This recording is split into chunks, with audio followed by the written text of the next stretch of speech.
Bem-vindo ao canal de Estudante de Áudio. Para você que está chegando agora, meu nome é Jorge Esteves, produtor e estudante de áudio há 32 anos. Nesse canal é um canal feito para passar essa minha experiência nesses 32 anos como estudo. Antes, porém, de começar o tutorial de hoje, eu gostaria de agradecer a todos vocês que estão se inscrevendo no canal, entrando para essa nossa família, a todos vocês que estão compartilhando o vídeo, mandando seus incentivos. Senhores, de coração, muito obrigado. E se precisar de mim, vocês sabem que basta mandar um e-mail, que dentro do possível eu vou responder a todos no tutorial de hoje, ao qual eu prefiro chamar de estudo. Então, nesse estudo de hoje, nós iremos falar sobre o domínio das frequências na mixagem e na masterização, que são dois universos completamente diferentes. Isso que eu vou demonstrar hoje e nós vamos estudar. E esse tutorial também é um tutorial ligado ao passo a passo da mixagem. Então, aqueles que não assistiram, veja lá o passo a passo, que faz parte do passo a passo da mixagem. E é um retorno que eu vou explicar mais detalhadamente sobre esse problema com as frequências, tanto na mixagem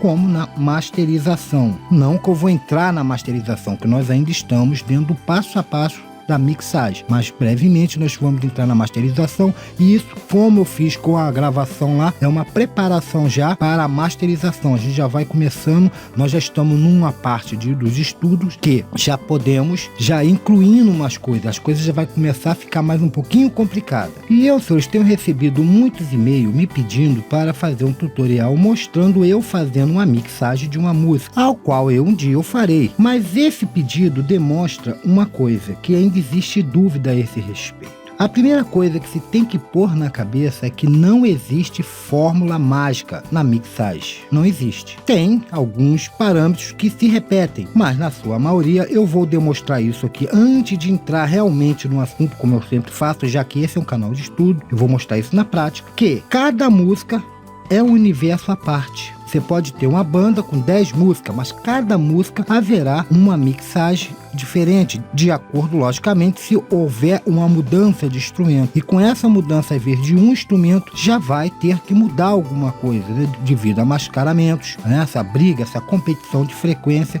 que às vezes possa existir. E assistir uma mixagem, a pessoa tem que botar na cabeça, é muito bom. Não na parte de equalização e compressão, porque essas duas partes a pessoa tem que saber mesmo, porque cada peça vai pedir a sua identidade ou vai pedir o seu processo individual. Então, se eu faço, como eu vou demonstrar, um bumbo, uma equalização, uma compressão num bumbo A, não quer dizer que aquele B vai servir. Por isso que eu sempre falo que preset em equalização e compressão, ele é apenas um pontapé inicial. Você pode, às vezes, não sabe, quantos por um eu vou botar no bumbo, quanto por um eu vou botar numa guitarra. Então você no preset já te dá uma base, mas não querendo dizer que aquele preset vai ser igual. O cara que fez o preset fez em cima de um instrumento a qual aquele processo ali aplicado servia aquele momento, mas não quer dizer que vai servir para o seu. Ele serve apenas como um começo, apenas mostra uma direção. Aí muitos vai falar, pô, Jorge, quer dizer que não tem interesse em ver alguém mixando? Sim, porque cada pessoa ela emprega uma técnica de edição criativa. Veja a palavra criativa. Muitas pessoas podem fazer um efeito house numa guitarra, outro pode dar um atraso de 30 milissegundos, outro pode fazer uma dobra. Essa parte criativa que realmente é interessante você ver. Você vai aprendendo novas técnicas dentro da criatividade que se possa fazer. Uma mudança, às vezes, de timbragem, essas coisas, mas não a parte da edição corretiva. Dito isso, antes de falar sobre o domínio das frequências na mixagem e na masterização, vou tecer alguns comentários técnicos, fim de explicar que o domínio das frequências na mixagem ele é totalmente diferente do domínio das frequências na masterização. Para um perfeito entendimento, eu vou voltar sobre o passo a passo da mixagem na parte de equalização do bumbo, que o bumbo é apenas uma peça como qualquer outra, né? Então, como exemplo, vou dar o bumbo, poderia ser um violão, um baixo, uma guitarra ou qualquer outro tipo de instrumento. E vamos colocar aqui o espectro. Vamos usar esse equalizador do espectro porque ele já vem com o analisador mais o equalizador. E vamos ver como está comportando o primeiro bumbo.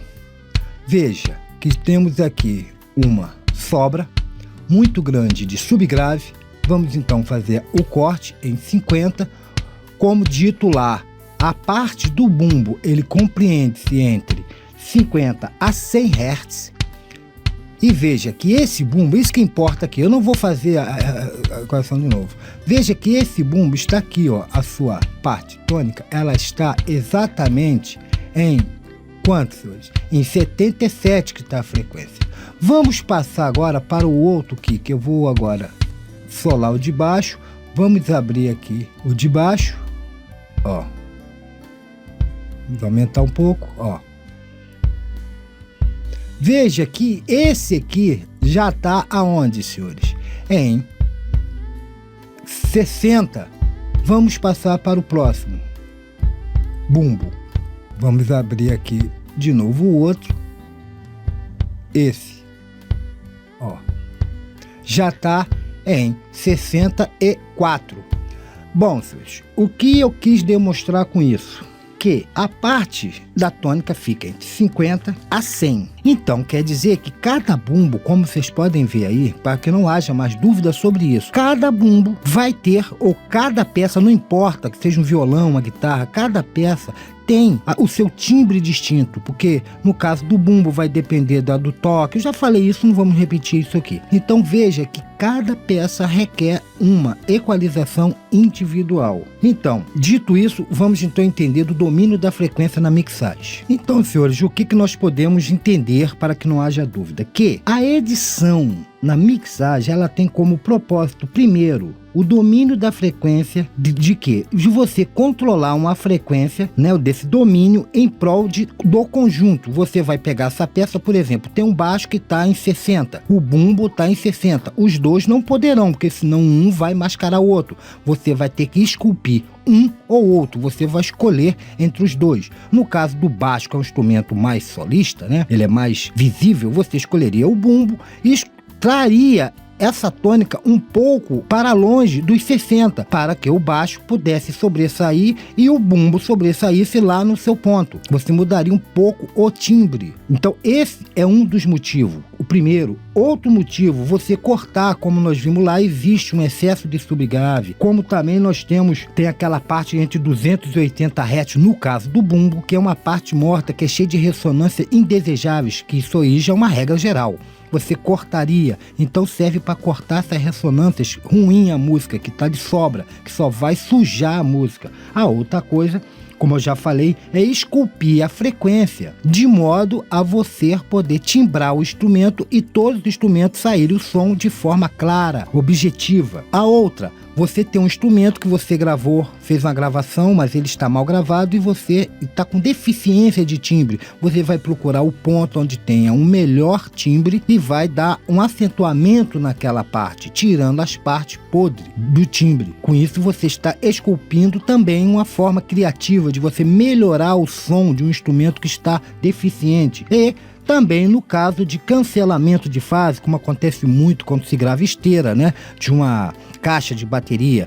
Então você pode usar a equalização para evitar isso. Você muda as frequências, evitando assim um cancelamento de fase. Então, como vemos, até aqui, toda peça, todo instrumento que compõe um projeto tem seu timbre, suas características próprias. Sendo que todos os instrumentos, uns são mais para dado ao grave, outros são mais médio, né? Tem a tendência a ser a sua timbragem ser mais dos médios, a outra ser do mais agudo. Vamos botar assim no caso do hi-hat. O hi-hat não haverá grave. Então você, nessa parte da edição, que fique bem claro isso, e eu vou contar lá o passo a passo, né? Vou mostrando instrumento por instrumento, que isso é bom também, você ter o estudo particular de cada instrumento, para você entender qual é a parte ali, já para aqueles que não querem a tabela de frequência, correr atrás, entender cada instrumento, como eu fiz com violão, fiz com a guitarra, e vou seguir ainda com todos os instrumentos de percussão, né? Vamos seguir em frente. Então nós temos numa música, nós temos a primeira coisa que temos que se preocupar é o subgrave. O subgrave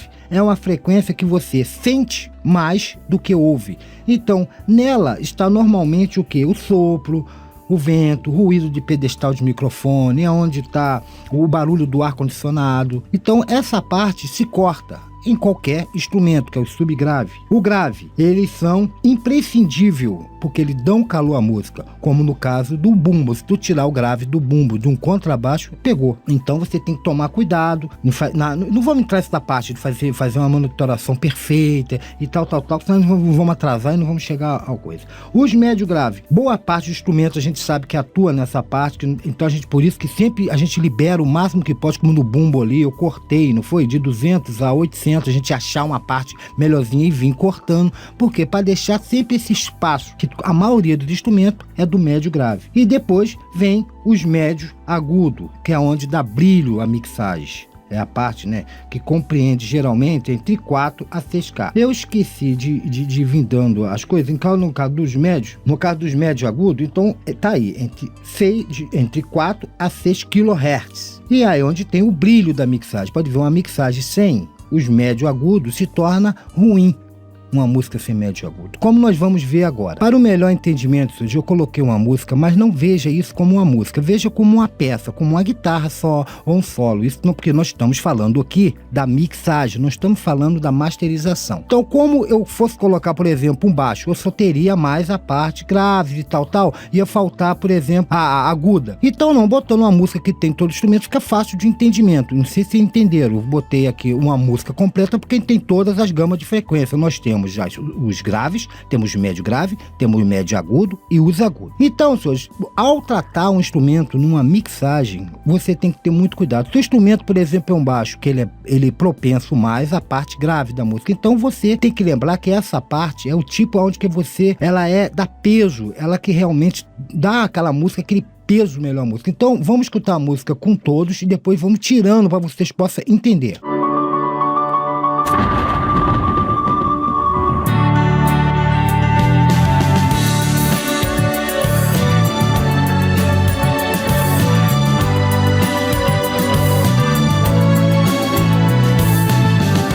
Agora eu vou tirar o grave e vamos tocar a música sem o grave.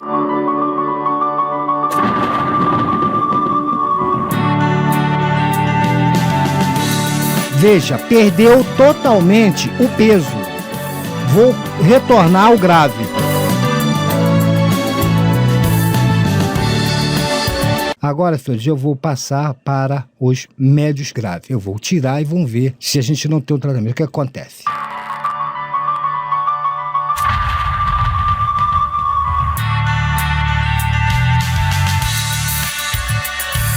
Retornando os médios graves. Porque os médios graves, onde fica a maior parte dos instrumentos, atua nessa frequência, nessa área de frequência. Vê que quando eu tiro ela, você vê que abre um buraco na música. Porque guitarra, vozes, toda essa parte de instrumentação fica nessa área. Então você tem que ter o cuidado em abrir espaço para aquele instrumento que usa essa área. Esse é o porém da edição corretiva. Vamos tirar agora os médios agudos, que é a região que dá brilho, dá uma presença à nossa mixagem, ao instrumento, à peça. Vamos agora tirar e vamos ouvir.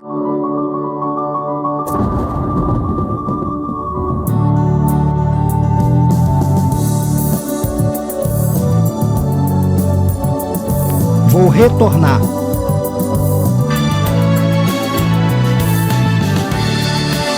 Vê que agora nós temos a presença da música, né? A música se tornou presente, que é a parte que dá aquela presença na voz, que é aquela parte dos médios agudos, que dá presença à voz, aos instrumentos em si, o kick, até o bumbo mesmo, na parte do kick, é ali que está essa presença. E, por fim, vamos falar agora do agudo, para que não fique extenso. O agudo é uma região bem delicada, por quê? É a que dá aquele finalzinho de frequência dos pratos da bateria, e ela também causa o F da voz, né, na voz humana, dos harmônicos da voz humana, aquele S.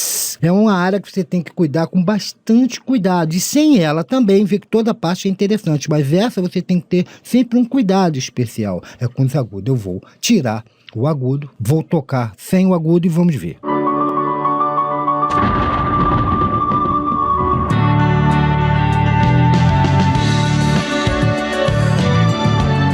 Retornando os agudos.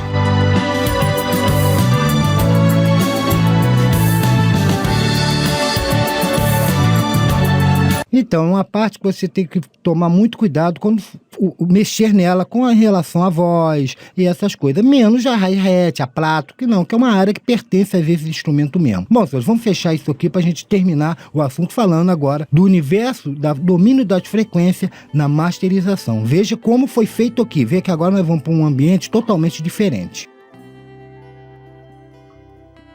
Já, senhores, na masterização nós vamos olhar a coisa como coletivo, nós não vamos olhar a coisa como individual. Lá todos os instrumentos já estão na sua individualidade saindo, com a sua presença, e agora nós vamos preocupar com a frequência de outra forma. Porque, como nós sabemos, o som ele é produzido por vibrações. São vibrações, que essa vibração dá uma oscilação, dessa oscilação dá aquela senoide, que dá esse sinal.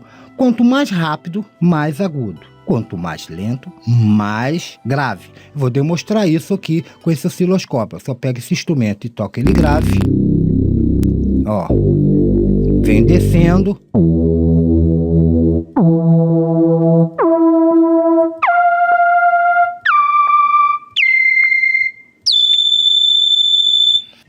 Tu vê que a frequência corre, ela é mais lenta. E devido a isso, quando você está trabalhando na masterização, que nós vamos entrar nesse assunto ainda, isso aqui é apenas uma introdução. Você vai dividir as frequências em 9 partes. Por quê? Seria 10, mas o subgrave já é cortado, então ele não entra. Então vamos começar dos graves profundos, que vai de 40 a 80, que dá profundidade à música, que dá aquela sensação gostosa, daquele sentimento do grave, aquela presença do grave. Se você usa em excesso, como eu vou falar lá na frente, ele vai ficar aquela coisa nebulosa. Se você tira, a música perde o sentido todo. A música ela se torna sem muito sentido se você tira isso demais. Depois vemos de 80 a 160 que vem os graves realmente, que dá a base da música. Aquela base, né, que é onde está o toque do baixo. Tum, tum, tum, tum. Nesse base, se você botar demais, essa base, ela fica sobressaindo demais, mascarando as partes dos médios, da guitarra, do violão, fica aquela coisa sobressaindo demais. Se você tirar também, então falta peso à música. O termo é esse, faltando peso. Vamos depois passar para os graves, médios graves, que é de 160 a 320. Essa parte é a parte que dá aquela densidade, porque nessa parte geralmente ficam os instrumentos solo, né, como a voz, a tônica da voz. Então dá densidade. Se você botar em excesso também, o que acontece? Sobressai demais, se torna assim, como dizer, fica aquela parte que é assim meio porque essa frequência ela tem essa tendência.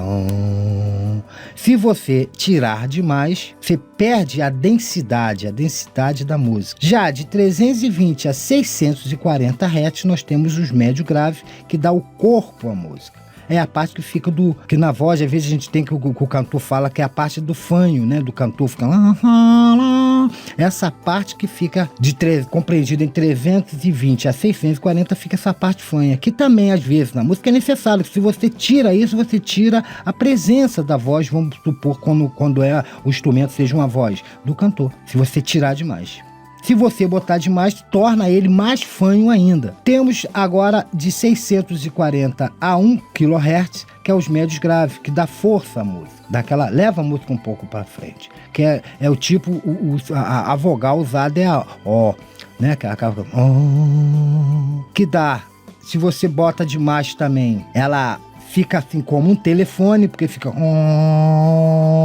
ela é quase um pouco fanha, já saindo, fica igual aquela voz de telefone. Se você botar demais nessa parte, então você vê que suja a música, e se você tirar, ela fica oca, fica faltando. De 1 kHz a 2 kHz fica os médios agudos, onde dá projeção. Dá mais porque é a parte da música que fica a parte metálica da música, né? Como é o caso das guitarras distorcidas e essa parte. Se você tirar o símbolo, tirar essa parte, ela se torna estrangulada, falta. Se você bota demais, fica metálico demais. De 2 kHz a 5 kHz fica os médios agudos, que é a presença. Se você botar demais, fica muito estridente, fica agressiva a música.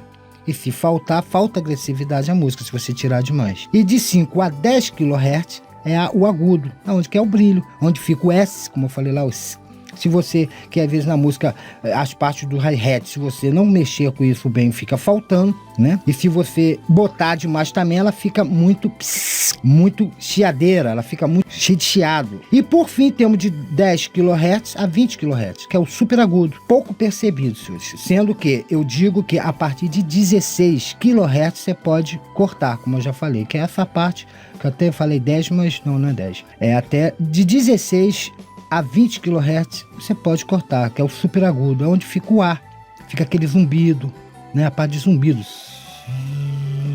Então você corta, que isso vai estragar a sua música. Como você corta o subgrave, corta o super agudo. Então ele é pouco percebido, você corta. Bom, filhos, o que eu tinha que falar hoje sobre essa parte do domínio da frequência é uma pincelada, uma entrada já, e era maior entendimento sobre a parte da frente que eu falei, que era da mixagem. Então foi dito tudo isso. Quero agradecer a todos e até o próximo tutorial.